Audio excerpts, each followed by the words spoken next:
We are back. A's baseball, past, present, and future. I'm Ralph Tyko with the Comfortably Zoned Radio Network. Patrick Tracy is still on the DL. Can't be with us. Extended DL. We're going to have to put him on 60 days. Seriously, folks, he's got a very, very bad back and just can't be doing the show. And I've got a pinch hitter, Ian Kahanowitz, pinch hitter deluxe from the Comfortably Zoned Network, Genesis. He's on with David Nemec. He's on with me on the Giant Show. Ian, thanks for being here. Always good to be with you, Ralph. Always love talking A's baseball, especially when we talk about Alvin Dark. It just boils your blood. Yeah, well, we talked about Alvin Dark a couple of times in different shows, and there's one thing I forgot to mention to you.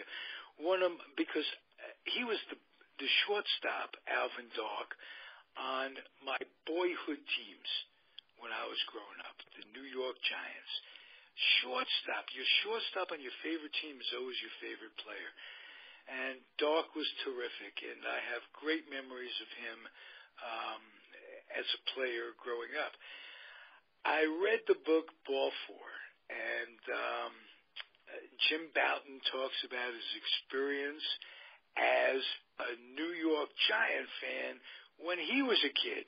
He lived in New Jersey. He'd come in, and he went to the Polo Grounds as a kid and approached Alvin Dark for his autograph. And Alvin Dark says to him, "Take a hike, kid." He did. That's how good Alvin Dark was with kids. Take a hike, kid. And he remembered it years later to put it in his book. And we talked about the good, the bad, and the ugly of Alvin Dark, and I wanted to put that in there to get that on the airwaves. That he was a jerk with kids as well. So had to remind me of that, didn't you, Ian? Hey, today we're going to talk about somebody who played for Alvin Dark on those Oakland A's teams, Reggie Jackson. Reggie, number 9, later 44 with the Yankees, but came up with the A's. I don't think he came up in Kansas City. I think his first year was in Oakland. I could be mistaken, but he came up with all those guys, Rick Monday in the farm club, Vida Blue, Blue Mood Odom, Catfish, Campaneris. We also talked about Charlie Finley, how he put together these great teams. And Ian, the maven of the day, is going to tell us first how he came to be an Oakland A. Reggie Jackson came to be an Oakland A. Ian Kahanowitz, what do you hear? What do you say? All right. Well, I'm going to let you know right now, Ralph. Jackson did debut in the major leagues with the A's in 1967 in a Friday doubleheader in Kansas City on June 9th. Oh. So he did a shutout sweep of the Cleveland Indians by the score of 2-0 and 6-0 at Municipal Stadium. So that was, I will be darned. I didn't recollect. Hey, add to that, Joe Rudy came up in that farm system. Mm-hmm. It was terrific what he put together, Finley. He was a draft choice, wasn't he?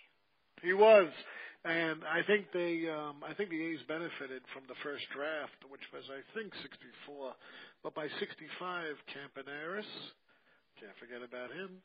You got Campaneris, Catfish Hunter, you got Raleigh Fingers, you got a whole bunch of what was the catcher's name? Tanachi.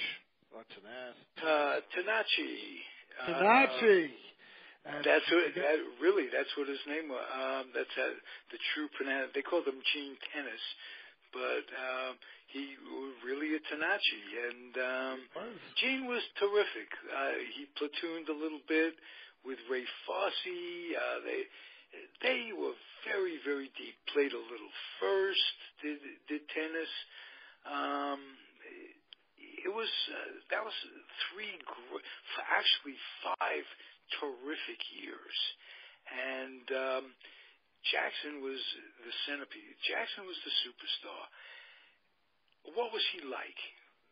Well, you got to go back to when he was grown up, and I think you and I spoke a few weeks ago. I said, he grew up in a Jewish area. And you said, no, he didn't. And I said, yeah, he grew up in a Jewish area.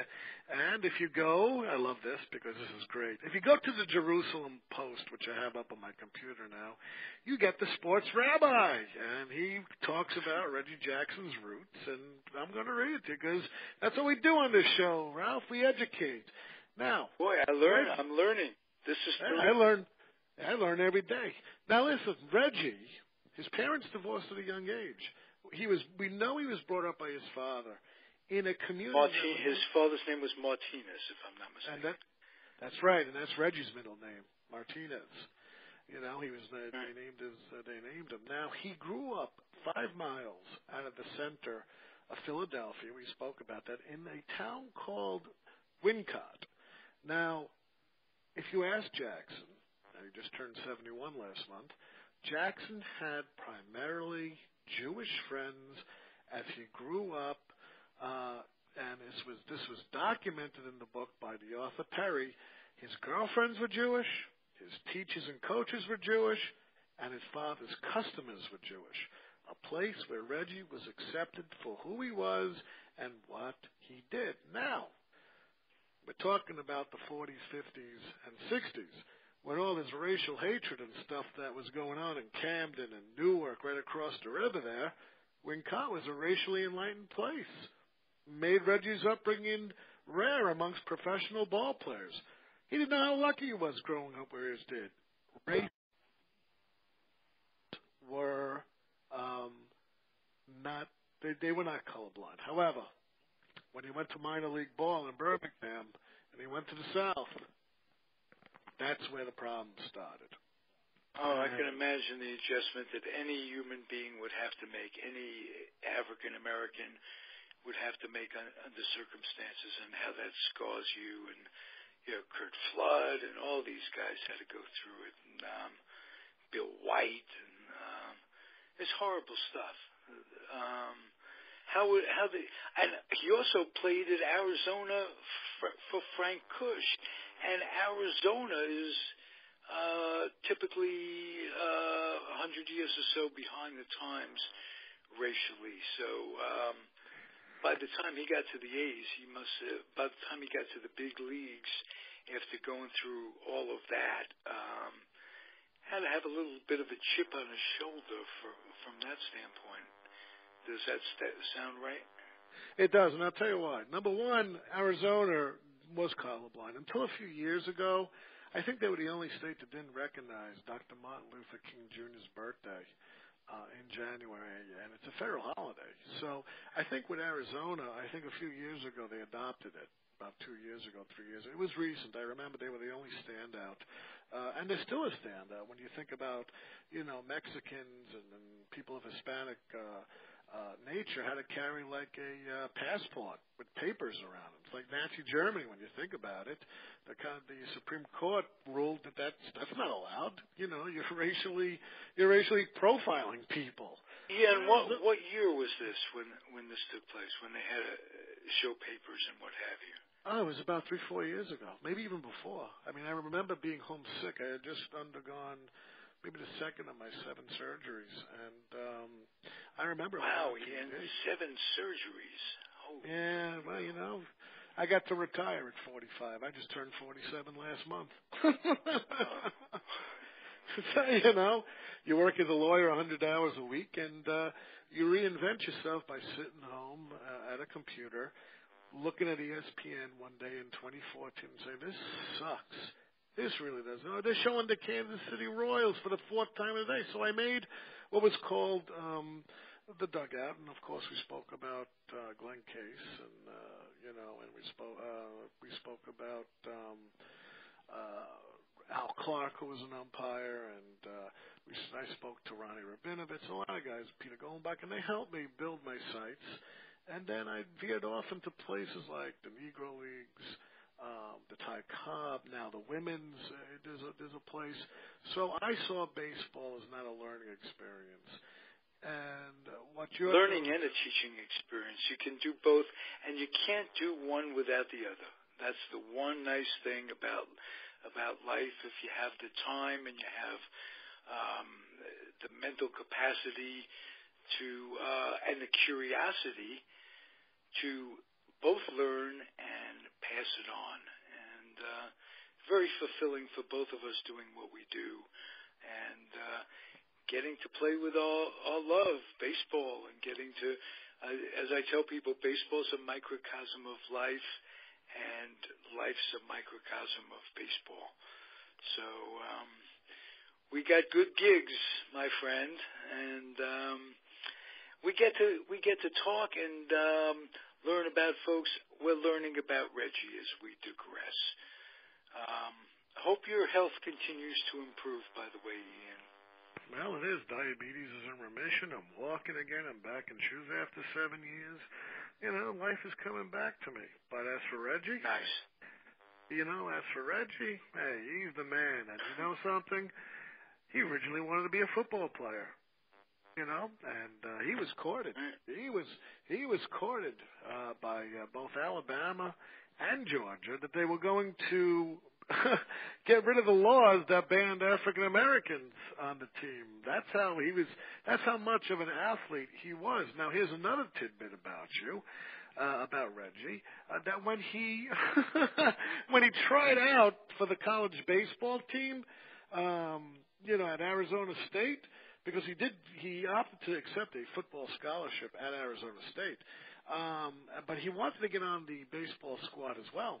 So this is what happened. One day after football practice, he approached the Arizona State University coach, Bob Winkles, asking for a tryout. The next day, still in his football pants and spikes, and not having swung a bat in almost a year because he concentrated on football, Jackson faced off against a varsity pitcher and swung at 7 pitches. 4 of them were for home runs. Whoa. Now, how do you like that? And he was playing for Frank Cush, the late Frank Cush, passed away this past week. And Frank was not easy as a coach. No, he wasn't easy, and Reggie and he got into it more than once.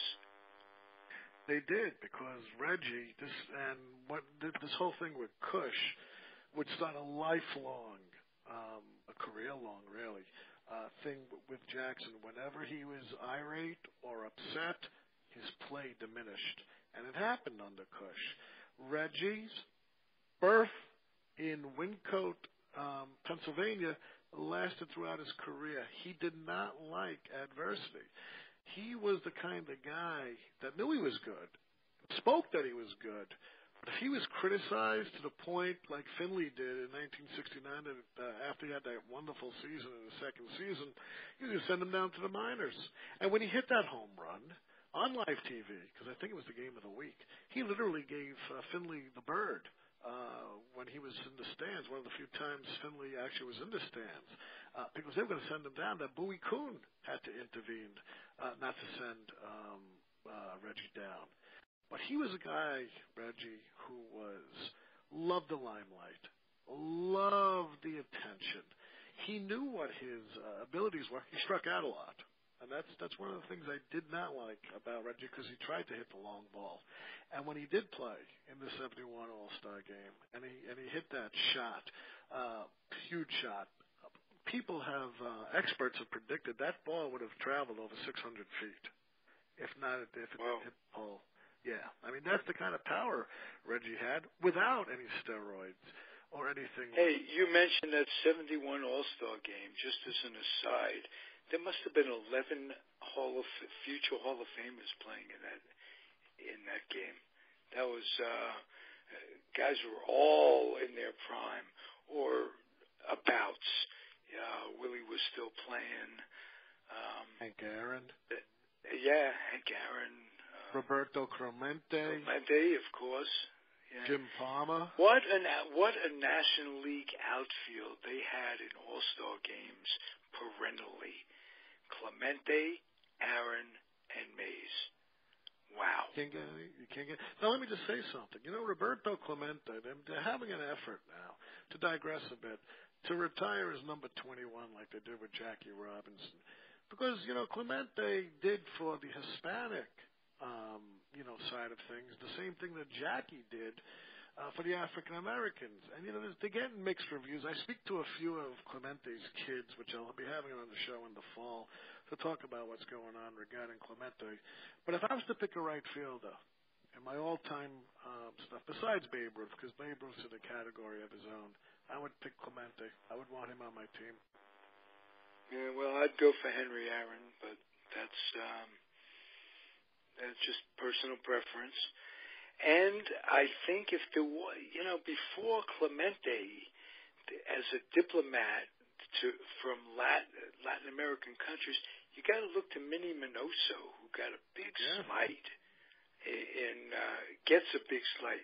First of all, he's not in the Hall of Fame, which is disgraceful, as a number of them are in. That's disgraceful. A number of them have been slighted. Buck O'Neill was a tragedy. Let's face it, you got to put Rose in, you got to put Shoeless Jackson in. You can't make it a Boy Scout club anymore. That's it. It's craziness. Because if you're going to make it a Boy Scout club, you're going to have to take out some players who are already in who weren't Boy Scouts. To say, a number of them. Anyway, that's just my rant of the day. Clemente was terrific, of course, and he ultimately gave his life. He gave just magnanimously to serve, to help people less fortunate. On New Year's, he left his family to go to do this. Wow. Reminds me that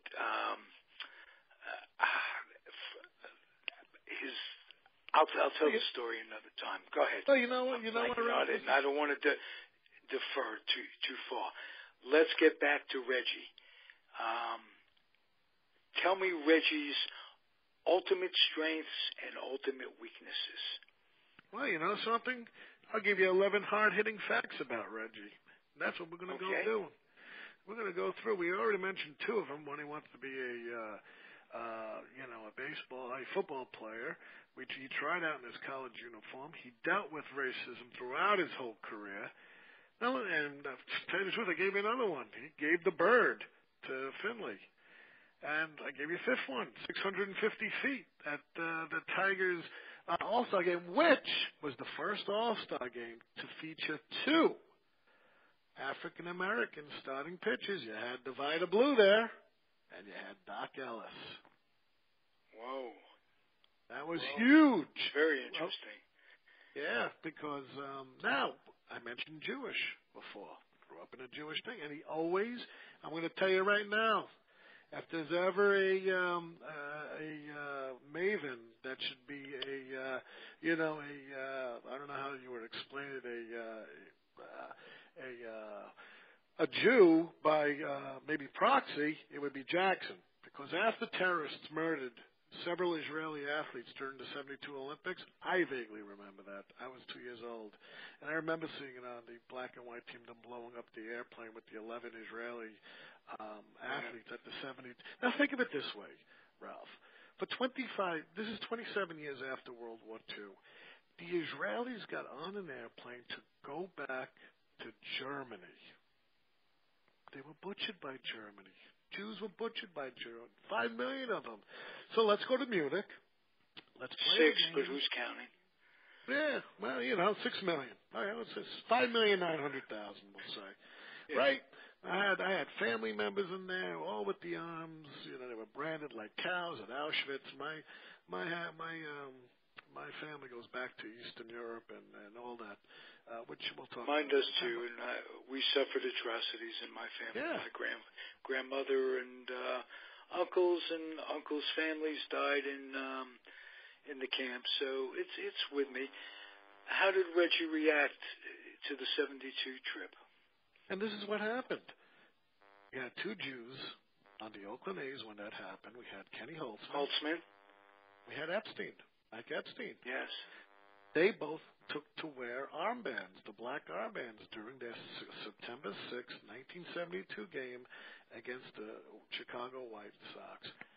And Reggie was the only other team that joined him in doing that, or the black armband. And Epstein later said, and I'm going to quote from Epstein, this is his word for word, "We were in Chicago at the time to play the White Sox, and we walked around town for a few hours.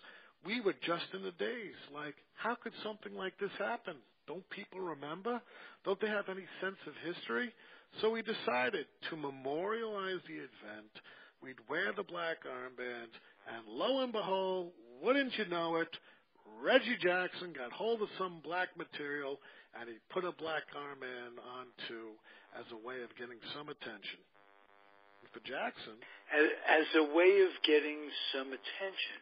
Now, I remember reading a quote by Catfish about Reggie. He's the most generous guy in the world. He'd give you the shirt off his back and then call a press conference to tell everybody that he did it. Was he that much of an egomaniac that it was to get attention, or was his heart in it? What do you think? Well, you got to take Epstein's his quote as with a grain of salt, because if you remember, Jackson had a fist fight with Mike Epstein. They both had a brawl incident earlier in the year in '72, like most of the A's did.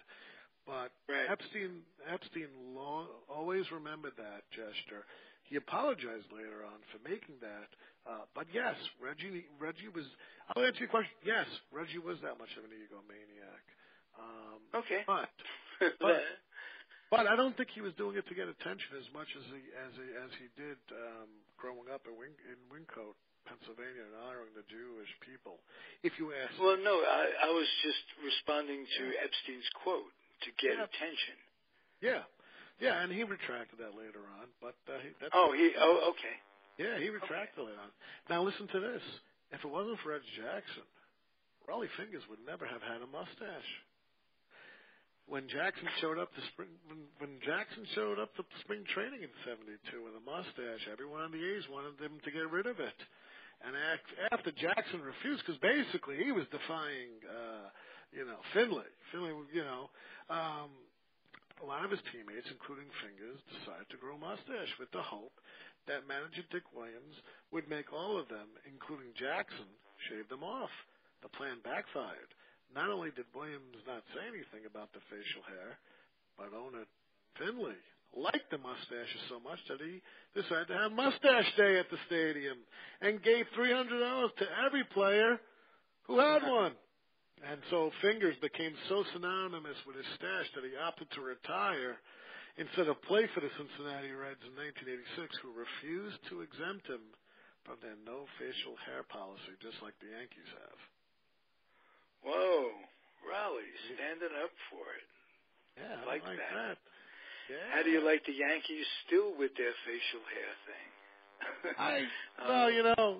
2018. I don't know. You look at the Yankees, have been a lifelong thing, and they had that whole thing with Mattingly in his hair, and you had to have a mustache above the lip, and so you had Thurman Munson, and Fritz Peterson. I spoke to all these guys. It was a style in the '70s. It was that whole big hair. It was the whole big hair and plastic grass. That book that was written by Dan Epstein, who I had on my show a few years ago. I'll get him back on my show. And the whole look of the 1960s changed. No longer did these guys look like they were coming out of the Marines. They looked like they were coming out of Woodstock. And the A's were. And the A's were part of it. Now, also with Jackson, both Jackson and the Yankees regretted signing him at first. And I'll tell you why. The Yankees won the American League in '76, and Alan Blumkin was at that game, and of course Mark Littell, who served up the ball to Chris Chambliss, who does Mark and Mark in the midday on your network. The Yankees thought they were fine without Jackson. Now, Sparky Lyle told the reporter that year in '77, I don't think we need him. Not to take anything away from his talents, but what we really needed was a good right-handed hitter, a right-handed superstar. And in May of 1977, Sports Illustrated's article about the team, it was reported that Jackson told non-baseball acquaintances that he was regretting signing with the team, and when photographer told him he had just left from shooting pictures of the LA Dodgers, Jackson said that maybe that's where he should have gone. Now, let me clarify that for a second. On its face, it looks terrible. But he really never wanted to leave Oakland because he had an auto dealership there. He was with Oakland for about 8-9 years. Well, wasn't he traded to Baltimore the year for Don Baylor before that? Yeah, and he refused to report to Baltimore. And Weaver blew a gasket regarding that. He held out for 3 weeks, Jackson, because he was so upset that he was traded to Baltimore because Finley was getting rid of the players, seeing that the arbitration and what just happened, the reserve clause, just flew the coop in '75 with the whole McNally and what was the pitcher from the Dodgers, Messersmith. They just won in court, and now free agency. Everyone's going to be chalking up big money. Catfish Hunter was an exception. Okay, Catfish Hunter left because Finley screwed up and forgot to make an annuity payment that he had in his contract, and Catfish became a free agent. And boom, he went to the Yankees. Reggie was an enigma with the Yankees for a lot of reasons. He started off on the wrong foot with that article in Sport Magazine in spring training that where he was the straw that stirred the drink or this, that, and the other thing. And he offended people like Thurman Munson, who eventually they came to like each other. Reggie had his ways. I think that he had a love-hate relationship with himself, and he'd wake up if he was feeling good about himself, he could feel good about his teammates. Remember, baseball's 162 games, 6 months a year. You live with these guys. It's like living with a family. And Reggie was pretty high-strung. You know, who put him into his place was Mickey Rivers. Mickey Rivers had a way of equalizing Reggie's ego and bringing it together. Great memories of both with the A's and the Yankees. I remember that. Or you reminded me of Earl Weaver and their argument originally. They came together, Weaver and Jackson. By the end of that year, they liked each other, surprisingly enough. They did. Because Reggie stood up to Weaver and respected that, and Weaver was the kind of guy that took no guff, and Reggie respected that. So by the end of the year, they were doing okay.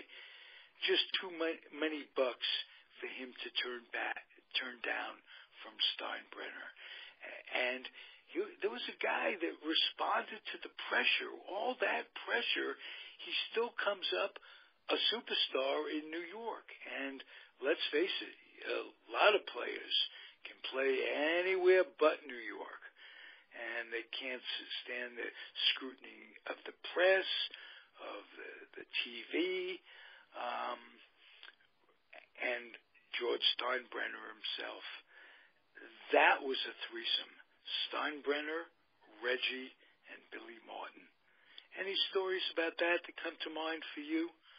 Oh, absolutely. And, even before I get there, because I'll mention that game where Reggie misplayed the fly ball out in Fenway Park, and he was lazy on the fly ball. And to tell you the truth, in the new book, Jason Turbo, Dynastic, Bombastic, Fantastic, which I had him on my show a few weeks ago, writes the definitive story of Reggie. And, of course, Reggie, like I said, egomaniac, but when his feelings were hurt, he didn't come to play.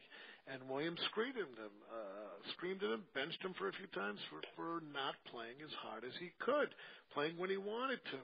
Now, even before we get to Billy Martin and Reggie Jackson, that whole I'm the straw that stirs the drink, but he also went on to say, which pissed off Munson, no team I am ever on will be humiliated the way the Yankees were by the Reds in the 76 World Series. That's why Munson can't intimidate me. Nobody can. And Steinbrenner saw that. And so what happened was Steinbrenner had a surprise breakfast and tricked both of them to coming and settled the score, as well as Mickey Rivers, like you mentioned earlier. But at the end of the dinner table, Munson claims Jackson's look, I was misquoted, and then Munson's like, okay, you were misquoted for 4 pages? See what I mean? Now, there you go. Now, with Billy Martin was another case. Again, I have the luxury, and I have the good fortune of speaking to Gabe Paul's daughter, Jenny, who has just found all of Gabe Paul's archives, pretty much going back to the 1930s with the Reds and going all the way to his retirement in 1984. So you've got about 50 years of archives that are being... Wow. And so he did not want Billy Martin. Now, Paul and Martin go back to when Martin was traded from the A's to the Reds. And when Martin charged him out in 1960, beating up that pitcher, I forget the name of the pitcher, but anyway, Paul was a clean guy, and he got rid of Billy. I think his name was Jim Brewer. Yes, Jim Brewer, you're right. You're right, it was. And so he got rid of Martin. Now, 16 years later, he's coached Detroit and was successful. He coached the Minnesota Twins and was successful. He coached the Rangers, I think right after Ted Williams called it in. And so he was successful, and Steinbrenner wanted him. But Gabe Paul didn't. He was successful for a year at a time. He would burn bridges incredibly with Minnesota. He had a big fight with the public relations guy. With Detroit, he messed up. But what a genius. Well, he brought Ron LaFleur into the game with Detroit. And his major failing, Billy Martin, he had this thing. He needed to be the Yankee manager. And Steinbrenner, who was as cruel a human being as anybody, and who could also had another side to him where he could be a good, magnanimous human being. But he didn't do right by Billy and Billy's frailties and Billy's demons, and he kept bringing him back, and Billy had to respond, and it was bad for his health. But the dynamic of Steinbrenner, Jackson, and Martin itself were 3 blatantly upfront guys that say exactly what they think at the moment. They have no lever, no control over what they were going to say. It was indeed the Bronx Zoo, and just great stories come out of it. You couldn't write fiction like that. Billy Martin was hired and fired 5 different times. When he died tragically on a Christmas accident coming into his driveway. He was in line to be the next Yankee manager yet again. So it would have been 6 times. Reggie hated them both. Well, and he did hate them both, and I'll tell you why. Reggie was an egomaniac, but he was very sensitive. George, is narcissistic. If anything, people compare George to Donald Trump. It's that same kind of narcissistic attitude. And now you have Martin, who is not only fiery, but has a lot of baggage, and who pretty much is a drinker and a drunk. But on Billy Martin's behalf, who did he learn from? Casey Stengel. Casey. Okay. Yeah. Now, who did Casey Stengel learn from? Your boy. McGraw. It goes back to that kind of fiery kind of baseball. If Martin was Jackson's boy, was Stengel's boy, he learned everything from Casey, including the fact after that Copacabana fight in '57. Why said we got to get rid of Billy Martin? And Stengel was the one to break it to him, and Martin felt betrayed right from that start. He felt betrayed. He cried. He wanted to stay with the Yankees. They demoted him. They traded him to Kansas City, and he always wanted to be the Yankee manager. He never forgot getting fired by the Yankees, and now you parachute yourself into the Bronx Zoo. And this is something that Gabe Paul did not want, because he knew Steinbrenner, and I think at the time in '77 he already had 2 strokes, Gabe Paul, because I speak to his daughter, who also dated Billy Martin during this time. So I get the inside scoop on Billy. No matter what book says, I know Billy did this when it came to males, but to females, he was very supportive. He opened up to Jenny. He did a lot of things that would shock you that it was so good. But when he managed, he had the John McGraw and he had the Casey Stengel style play in his belly. And he offended a lot of people. And, Jackson was one of them. If he didn't see you busting your ass, he's going to call you out.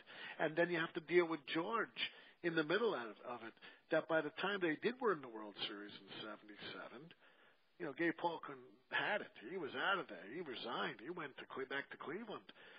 But what I'm trying to say is, he thought he had it so bad under Finley.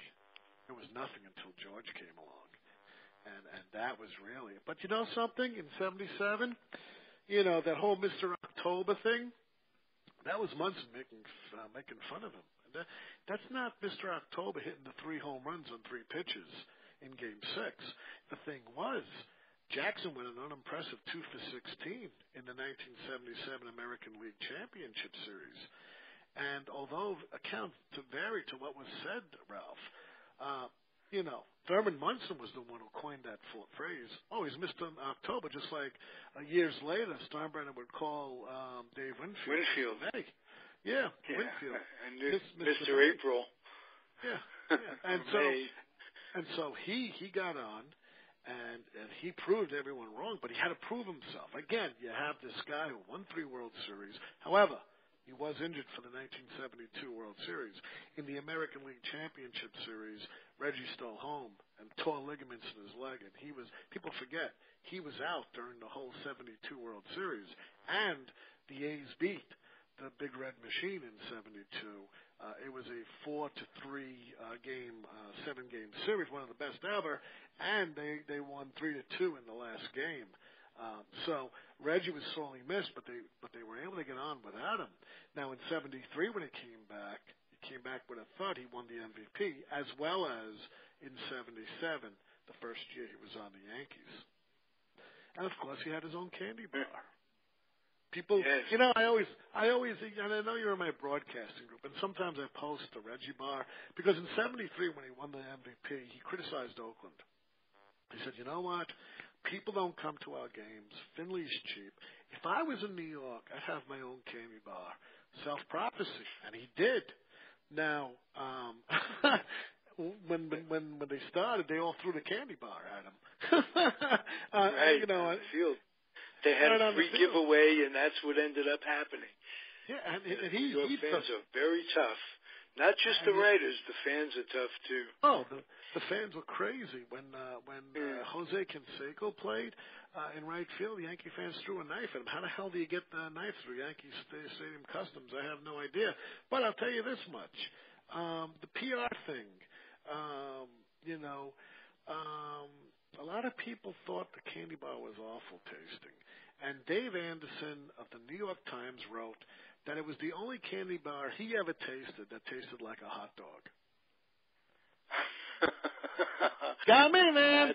I don't make this stuff up. That's a great line. Just given Reggie's propensity to be a hot dog. That's wonderful. Nice way to end the show, my friend. I'm very appreciative of your being in Kahanowitz. And we'll do this again real soon. We shall, sir. All right. To those of you out there, keep on keeping on, and we will return. Adios, everybody. God bless you.